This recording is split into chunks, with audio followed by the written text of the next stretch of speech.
జై శ్రీరామ్. శ్రీమాత్రే నమః. శ్రీ గురుభ్యో నమః. క్రోధి నామ సంవత్సరంలో ద్వాదశ రాశుల వాళ్ళకి రాశి ఫలితాలు, శుభరాశి ఫలితాలు. ఈ క్రోధి నామ సంవత్సరం ద్వాదశ రాశుల వాళ్ళకి ఏ విషయాల్లో ఏమేం మార్పులు తెచ్చిపెట్టబోతుంది, ఏ విషయంలో శుభ పరంపరను అందించబోతుంది, ఏ విషయాల్లో జాగ్రత్తల్ని హెచ్చరిస్తుంది, ఈ విషయాలన్నీ చూద్దాము. ముందుగా ఈ విషయాలన్నీ చూడటానికి ముందుగా అసలు ఈ క్రోధినామ సంవత్సరాల్లో గోచర గ్రహస్థితులు గోచర గ్రహాలు ఏ రాశుల్లో ఉంటూ ఈ ఫలితాలని మనకి ప్రసాదిస్తున్నాయి. ప్రథమంగా మేషరాశిలో గురు భగవానుడు సంచారం చేస్తూ ఉన్నాడు. మే 2 వరకు మేషరాశిలో ఉన్న గురు భగవానుడు ఆ తర్వాత నుంచి వృషభ రాశిలోకి ఆయన సంచారం చేస్తున్నాడు. అయితే ఈ సంవత్సరము సెప్టెంబర్, అక్టోబర్లో ఆయన వక్రిస్తాడు. వక్రించినప్పుడు ఒక 4 నెలలు వక్రగతిలోకి వెళ్తాడు. కన్యారాశిలో కేతు భగవానుడు ఈ సంవత్సరం మొత్తం సంచారం జరుగుతూ ఉంది. కుంభరాశిలో శనీశ్వరుడు సంచారము ఈ సంవత్సరం మొత్తం ఉంటుంది. రాహు భగవానుడి సంచారం మీనరాశిలో ఉంటుంది. అయితే శనీశ్వరుడు కుంభరాశిలో సంచారం చేస్తూ జూన్, జూలై మాసాల్లో వక్రగతిలోకి వెళ్తున్నారు 4 నెలల పాటు.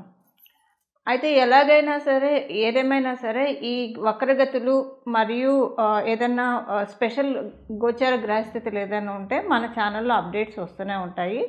ఆ సమయంలో గురుగ్రహం వక్రించే సమయంలో ఒక వీడియో చేయడం జరుగుతుంది. వక్రించిన ఫలితాలు ద్వాదశ రాశుల వాళ్ళకి ఎలా ఉంటాయి అన్న విషయం, అలాగే శనీశ్వరుడు వక్రించేప్పుడు కూడా ఎలాంటి ఫలితాలు ద్వాదశ రాశుల వాళ్ళకి ఉంటాయి, ఈ విషయాలు మనం మళ్ళీ చేస్తాము. ఇప్పుడు బ్రీఫ్గా వక్రగతి, సవ్యగతి అన్నీ కలిపి బ్రీఫ్గా ఫలితాలు చెప్పుకుందాము. అప్పుడు వక్రగతి ఫలితాలు చాలా ఎలాబరేటెడ్గా చెప్తాను. గురు భగవానుడికి సంబంధించిందే కానివ్వండి, శనైశ్వరుడికి సంబంధించిందే కానివ్వండి, ఇంకా చాలా టైం ఉంది కాబట్టి. అసలు ఈ సంవత్సరం గురు భగవానుడు వృషభ రాశిలోకి వెళ్ళబోతున్నాడు. వృషభ రాశిలో మే 2 నుంచి వెళ్ళబోతున్నాడు. వృషభ రాశి కుటుంబ స్థానం. అందరికీ అంటే కాలపురుషుడు కుండలిలోంచి వృషభ రాశి ద్వితీయ స్థానం అవ్వడం వల్ల అక్కడ చంద్ర భగవానుడు ఉచ్చ రాశి కూడా అది. వృషభ రాశిలోకి గురు భగవానులతో అసలు ఎలాంటి ఫలితాలను ఇస్తున్నారు. మనము లాంగ్ మూవింగ్ ప్లానెట్స్ అంటాం. అంటే ఎక్కువ కాలము ఏ రాశిలో అయితే ఏ గ్రహం అయితే సంచారం చేస్తూ ఉందో వాటిల్నే మనము సంవత్సర ఫలితాల్లో పరిగణనలోకి తీసుకుంటాం.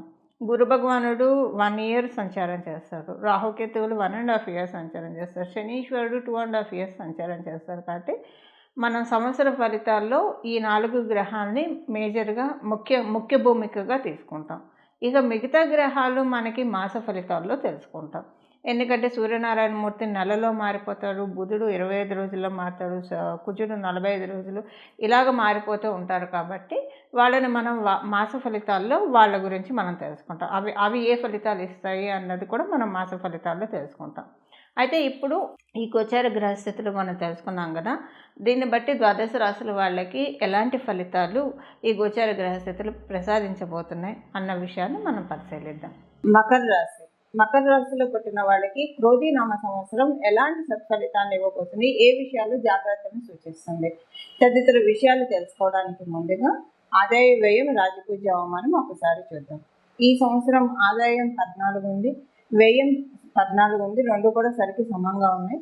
రాజపూజ్యం 3, అవమానం 1. ఇవి ఆదాయ వ్యయం, రాజపూజ్య అవమానాల ఫలితాలు. ఇక ఈ సంవత్సరం యొక్క ఫలితాల్లోకి వెళ్తే కనుక ఏలినాడు శని చివరి భాగంలో ఉన్నారు మీ మకర రాశి వాళ్ళందరూ కూడా. ఇంకా ఉంది బట్ చివరి స్టేజ్లో మీరు ఉన్నారు. శనీశ్వరుడు వెళ్తూ ఏలినాడు శనిలో ఎప్పుడైనా సరే ఏదో ఒక మంచి లడ్డు మన చేతిలో పెట్టేసి వెళ్తాడు. ఇక్కడ లడ్డు అంటే పెళ్లి కాని వాళ్ళకి పెళ్లి చేస్తాడు. ఇంటి స్వగృహ యోగం కోసం ఎదురు చూస్తున్న వాళ్ళకి స్వగృహ యోగం ఇస్తారు. బిజినెస్లో ఆశించిన లాభాలు రావట్లేదని బాధపడుతున్న వాళ్ళకి ఆశించిన లాభాలను అందించి వెళ్తాడు. అలాగే ఉద్యోగంలో శ్రమకి తగ్గ గుర్తింపు లేదా శ్రమకి తగ్గ గౌరవము మరియు ఆదాయం రావట్లేదని బాధపడుతున్న వాళ్ళకి ఆదాయం, ఇలా ఎవరెవరికి ఏ విషయాల్లో ప్రతికూలంగా అసంతృప్తిగా అనిపిస్తుందో ఆ అసంతృప్తిని ఖచ్చితంగా వెళ్తూ ఆయన తీర్చేయగలుగుతారు. ఇప్పుడు చివరి అంకంలో ఉన్నాడు మీకు మకర రాశి వాళ్ళందరికీ కూడా. ఇన్నాళ్ళు మీరు కష్టపడ్డ దానికి అందరికీ కూడా సత్ఫలితాలు రావడానికి అవకాశం చక్కగా ఉంది. అయితే ఈ సత్ఫలితాలు మేజర్గా మీకు ల్యాండ్‌కి సంబంధించినవి లేదా వెహికల్‌కి సంబంధించిన వాటిల్లోనే కనిపిస్తుంది. మీ జన్మ జాతకం కనుక సపోర్ట్ చేస్తూ ఉంటే ఒక ఇల్లు కొనుక్కోవడమో, స్థలం కొనుక్కోవడమో, పొలం కొనుక్కోవడమో లేదా వాహనం కొనుక్కోవడమో జరుగుతుంది. ఒకవేళ ఏదైనా కారణంలో మీ జన్మ జాతకం ఇప్పుడు కనుక ఆ స్వగృహ యోగానికి లేదా ఇలాంటి ఆస్తిపాస్తులు సమకూర్చుకోవడానికి సపోర్ట్ చేయకపోతే అప్పుడైనా సరే ఫైనాన్షియల్‌గా ఏదో ఒక మంచి కాంట్రాక్ట్ మీకు ఇచ్చి వెళ్తారు. అంటే స్థిరంగా ఉండే కాంట్రాక్ట్. ఇప్పుడు చూడండి శనీశ్వరుడు ఎప్పుడు ఏది ఇచ్చినా సరే ఆయనకి పాప కర్మల్ని ఇవ్వడంలో, పుణ్యకర్మల్ని ఇవ్వడంలో పక్షపాతం ఉండదు. అదే ఆయన పిసినారితనం అసలు చూపించాడు. ఏదైనా సరే ఎక్కువగా లాంగ్ రన్‌లో ఇచ్చేస్తాడు. ఇప్పుడు శనీశ్వరుడు ఎవరికైనా ఒక రోగం ఇవ్వాలి అనుకోండి. అప్పుడు ఆ రోగం ఎలా ఇస్తాడు? ఒక షుగర్ రూపంలోనో, బీపీ రూపంలోనో ఇలా ఇస్తాడు. ఇప్పుడు షుగరు, బీపీ ఇలాంటివి ఒకసారి కనుక అటాక్ అయితే కనుక అవి తగ్గడం ఉండదు. కంట్రోల్‌లో ఉంచుకోవడం వరకే మన ధర్మం మనం చేయాల్సిన పని. తగ్గడం ఉండదు కదా! ఎలాగైతే రోగం అలా ఇస్తాడో మనకి యోగాన్ని కూడా అలానే ఇస్తాడు. ఆ విషయంలో ఆయన పీనాస్తనం అస్సలు చూపించడు.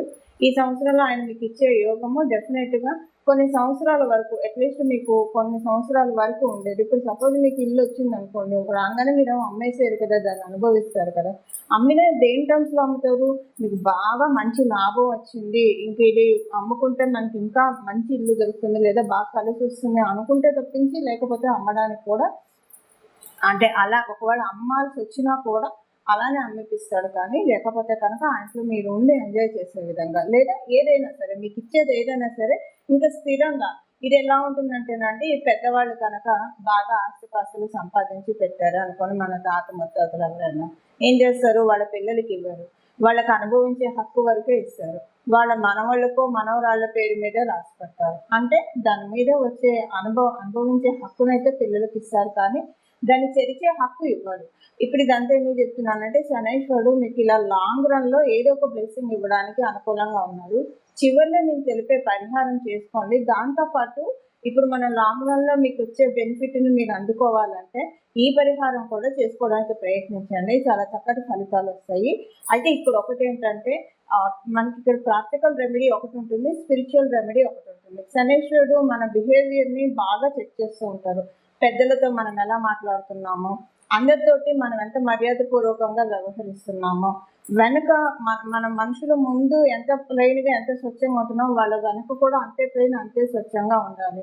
అలా లేకుండా మనిషి ముందు ఒక రకంగా, మనిషి వెనక ఒక రకంగా లేదా ఒకడు మీకు అపకారం చేయకపోయినా సరే వాళ్ళ వెనక వెళ్ళి అపకారం చేసే పనులు చేసినా అంటే మీరు చేస్తారని కాదు అసలు.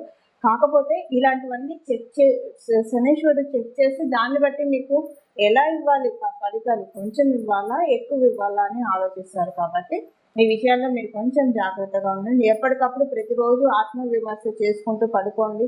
ఈరోజు నేను తప్పు చేశానా ఒప్పు చేశానా ప్రత్యేకించి సత్యం పలకడం. సత్యం అంటే అప్రియమైన అబద్ధం కూడా సత్యం కిందే లెక్కకు వస్తుంది. ఇప్పుడు ఎవరికైనా ప్రాణాపాయమైన స్థితి ప్రియమైన అబద్ధం కూడా సత్యం కిందకే లెక్క వస్తుంది. ప్రాణాపాయ స్థితిలో ఉన్నప్పుడు అప్పుడు అబద్ధం చెప్పడంలో తప్పులేదు. అలా మరీ అవసరం అనుకుంటే తప్పించి వీలైనంత వరకు సత్యము ఒకళ్ళకి చెరుపు కలగనంత వరకు సత్యం మాట్లాడితే తప్పేం లేదు.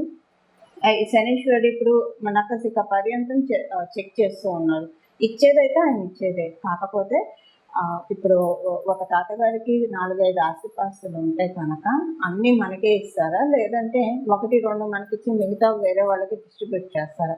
అన్న చందంలోనే ఇప్పుడు శనీశ్వరుడు మీకు వర్కింగ్‌లో మీకు పని చేస్తూ ఉన్నారు కాబట్టి దీంతో మీరు ప్రాక్టికల్‌గా చేయాల్సిన రెమెడీ ఇది. సెకండ్ రెమెడీ వచ్చేసేసి మీరు శనైశ్వరుడికి ప్రతి శనివారం తైలాభిషేకం చేయించడము. ఎప్పుడు వీలైనంత వరకు అసలు ఇవన్నీ మనకు అనవసరం. మనం సరిగ్గా ఉన్నామా సరిగ్గా లేమా ఇవన్నీ మనం కొలమానం వేయలేం కాబట్టి నిరంతరం భగవన్నామస్మరణ భగవత్ చింతనలో ఉంటే కనుక చాలా బాగా ఉంటుంది. ఇది మకర రాశి వాళ్ళకి ఈ సంవత్సరం ఫలితాలు మీ చేతుల్లోనే ఆధారపడి ఉంటుంది. ఎందుకంటే ఏలినాటి శని లాస్ట్ ఫేజ్‌లో ఉన్నారు. రాహు భగవానుడు మీకు చాలా అనుకూలంగా ఉన్నాడు. థర్డ్ ప్లేస్‌లో ఉన్నాడు కాబట్టి కమ్యూనికేషన్ విషయంలో చాలా బాగా జాగ్రత్తగా ఉండాలి. డ్రైవింగ్ చేస్తూ మాట్లాడకూడదు. ఎవరితోటి కూడా ఫోన్‌లో గాసిపింగ్స్ లేదా మెయిల్స్ ద్వారా కావచ్చు, ఉత్తగా గాసిపింగ్స్ ఇలాంటివి చేయకూడదు. ఇలాంటి విషయాల్లో జాగ్రత్తగా ఉండాలి. బెనిఫిట్స్ మనకి సపోర్టు చేస్తాయి, అపోజు చేస్తాయి. సో, మనం ఎలా ఉన్నాం అన్న దాని ప్రకారము వాటి టైం వచ్చినప్పుడు అవి సపోర్ట్ చేయడానికి, అపోజ్ చేయడానికి అవకాశం ఉంటుంది కాబట్టి ఈ విషయాలు కొంచెం చెక్ చేసుకుంటూ ఉండండి.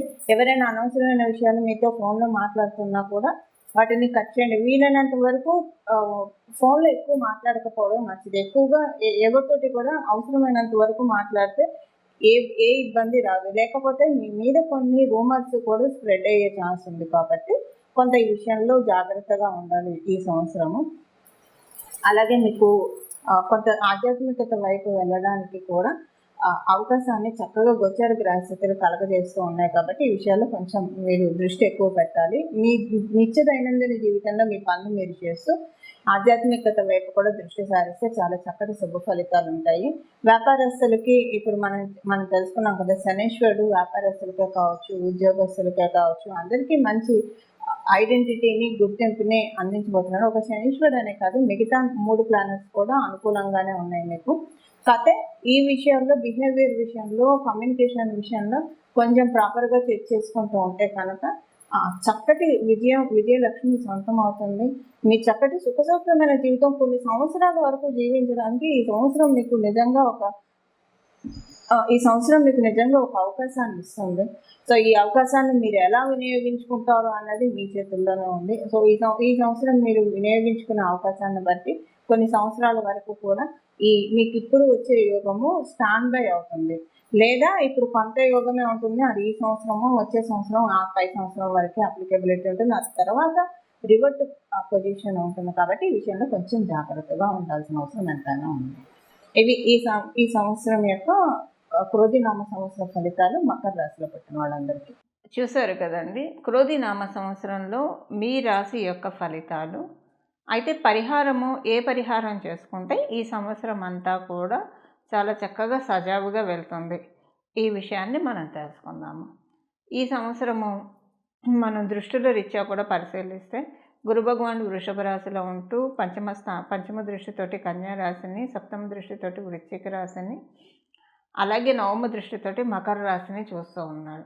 ఇక శనీశ్వరుడు మేషరాశిని చూస్తాడు, సింహరాశిని చూస్తాడు, దశమ దృష్టితో వృశ్చిక రాశిని చూస్తూ ఉన్నారు. ఇద్దరూ కలిపి గురు భగవానుడు అలాగే శనీశ్వరుడు వీళ్ళిద్దరూ కలిసి ఒకే రాశిని చూస్తున్నారు. ఆ రాశి వృశ్చిక రాశి. ఈ సంవత్సరము అయితే వీళ్ళిద్దరూ కలిసి ఎక్కడున్నా, వీళ్ళిద్దరూ కలిసి ఏ స్థానం మీద దృష్టి పెట్టినా ఆ స్థానము మీ జన్మకుండలిలో ఏదవుతుందో ఆ విషయంలో కొన్ని మంచి మార్పులు చోటు చేసుకుంటాయి. ఉదాహరణకి మీది మేషరాశి అయిందనుకోండి, అంటే మనం ఏదవుతుందో దాని ఫలితాలు ఆల్రెడీ నేను చెప్పాను కదా. దానికి సంబంధించి ఒకవేళ చెడు ఫలితాలు ఉంటే తగ్గించుకోవడానికి, అంటే చెడు ఫలితాలు అయితే ఉండదు, ఇది బ్యాలెన్స్డ్గా అన్న ఉంటుంది, లేదంటే ఒక మంచి మార్పు అన్న తెచ్చిపెడుతుంది. సో ఈ మంచి మార్పు ఇంకా మీ జన్మజాతకం సపోర్టింగ్గా లేకపోతే కనుక ఈ మంచి మార్పుని సుస్థిరం చేసుకోవడానికి, మంచి మార్పు యాక్టివేట్ చేసుకోవడానికి చేయాల్సిన పరిహారం మనం ఒకసారి పరిశీలిద్దాం. వృశ్చిక రాశి శనీశ్వరుడు మరియు గురు భగవానుడు ఇద్దరు ఏకకాలంలో చూస్తూ ఉన్నారు కాబట్టి, అంటే మే నుంచి గురు భగవానుడు చూస్తాడు, మే వరకు గురు భగవానుడు మేష రాశిలో ఉంటాడు కాబట్టి ఆయన చూసే అవకాశం లేదు. ఎలాగో మనకి ఒక 2 నెలల్లోనే ఉగాది మొదలైన 2 నెలలు, 1.5 నెలలోనే మే వచ్చేస్తుంది కాబట్టి, అయితే ఇప్పుడు మనం చేయాల్సిన పరిహారము ఈ సంవత్సరం అంతా కూడా కార్తికేయుని ఆరాధన లేదా లక్ష్మీ నరసింహస్వామి వారి ఆరాధన, హనుమంతుని ఆరాధన, వీళ్ళ ముగ్గురులో ఎవరో ఒక్కళ్ళని పాదాలను శరణు వేడినా పర్వాలేదు, లేదా ముగ్గురిని అర్చించినా ఇంకా చాలా మంచి శుభ ఫలితాలు వస్తాయి. ఇక్కడ మనం ఒక చిన్న న్యూమరాలజికల్ ఆస్పెక్ట్ కూడా చూడాలి. 2024 అంటే అవి మొత్తం మనం కనుక లెక్క వేస్తే నెంబర్ 8 వస్తుంది. ఈ 8 సంఖ్యకి అధిపతి శనీశ్వరుడు ఈ సంవత్సరము న్యూమరాలజికల్గా రూల్ చేస్తూ ఉన్నారు. సో ఇక్కడ మనకి వృశ్చిక రాశికి అధిపతి మంగళుడు, అంగారకుడు అని చెప్తాం.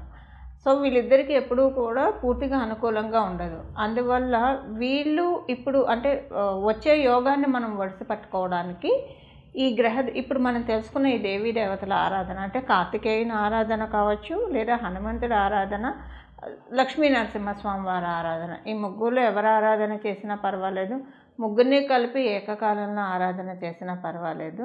చాలా చక్కటి శుభ ఫలితాలు అందుకోవడానికి నిస్సందేహంగా అవకాశాలు ఉంటాయి. అలా ఈ దేవీ దేవతల్ని స్మరిస్తూ, జపిస్తూ శుభ ఫలితాలు మీరందరూ అందుకోవాలని చెప్పి ఆశిస్తూ, భగవంతుడి కృపకు మీరందరూ పాత్రులు అవ్వాలని చెప్పి నేను కూడా మనస్ఫూర్తిగా నా ఆరాధ్య దైవమైన రాజరాజేశ్వరి అమ్మవారు, రాజశ్యామల అమ్మవారు, లక్ష్మీ అమ్మవారికి మనస్ఫూర్తిగా శరణు వేడుకుంటూ మంగళం. నమో భగవతే వాసుదేవాయ.